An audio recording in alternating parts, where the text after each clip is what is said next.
Personal, professional, and academic development. Introduction. The image of the profession as a cognitive and emotional education significantly changes the system of general guidelines in the public and individual consciousness of people. Professional development becomes inseparable from personal development. Both are based on the principle of self-development, which determines the ability of a person to transform one's life into creative self-fulfillment. Moreover, the personal development approach allows an understanding of the object and conditions, the mechanism and driving forces, and the genesis and dynamics of professional development of the individual. Academic development is seen as a third integral part of the development process. The reason is that through extending one's outlook and deepening one's knowledge about a number of subjects, a person learns to adopt certain personal and professional values. These values ultimately determine the choice of personal as well as professional path. This work looks upon the formation of my personal, academic, and professional development and outlines the areas of development where I made more progress. Professional development. In professional development, the area where I feel I made real progress is negotiation skills. Indeed, the ability to communicate is one of the most important skills in the labor market. It is necessary for mutual understanding in the team, so employers pay special attention to it. Kotsou states that the way that people's success or failure in communication as well as, more broadly, fulfilling their potential and building a successful career, depends on the emotional intelligence they develop. This course that has dwelt on this issue has been of a particular interest to me since I have tended to disregard this side of communicative skills. This has led to all kinds of trouble in my studies and personal life. I learned that empathy, the ability to show kindness, and understanding can be much more important than intelligence in building successful negotiations and ultimately getting one's heart's wishes. A good illustration of how empathy can be more important than knowledge is the event in my personal life when I tried to explain math to my younger sister. When I was clever and showed how to solve all kinds of equations, she did not understand it. However, when I sympathized with her explaining the material in a simplified way, she quickly grasped what I wanted her to do and managed perfectly well. Thus, I learned that building professional communications with sympathy, understanding, and kindness as well as around mutual professional goals can be a way to success. Personal development. Personal development is the process of continuous positive changes of an individual. It helps to correct character traits, get rid of complexes and negative thoughts, and learn to control emotions. A person becomes stronger, managing his or her life without support from the outside.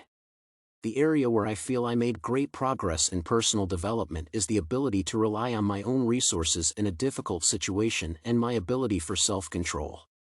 Indeed, the course taught me to believe in myself, and where I used to rely on the opinion of my parents and friends, now I analyze their ideas and compare them to my own before acting this or that way. I found that I like to be in charge of my life and am ready to assume responsibility for my decisions no matter how erroneous they might be. As far as emotions are concerned, I used to fly into a temper if things went wrong or somebody acted stupidly when it was obvious to me what should have been done. The course taught me that unchecked emotions may ruin personal and professional relations, and that personal development should become an integral part of one's life if he or she wants to be successful. So now I try not to give way to negative emotions, and I have found that my friends and relatives find it easier to communicate with me. Academic development. In academic development, the area where I made significant progress in learning to synthesize and analyze the material read or otherwise covered within the course.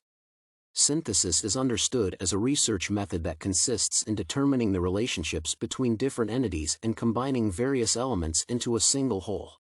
Synthesis is necessary to learn to combine theories and concepts into a single system and to link contradictory ideas into an integral system. Synthesis is also important for the formation of new scientific directions out of several disciplines. Analysis is a process that is the opposite of synthesis.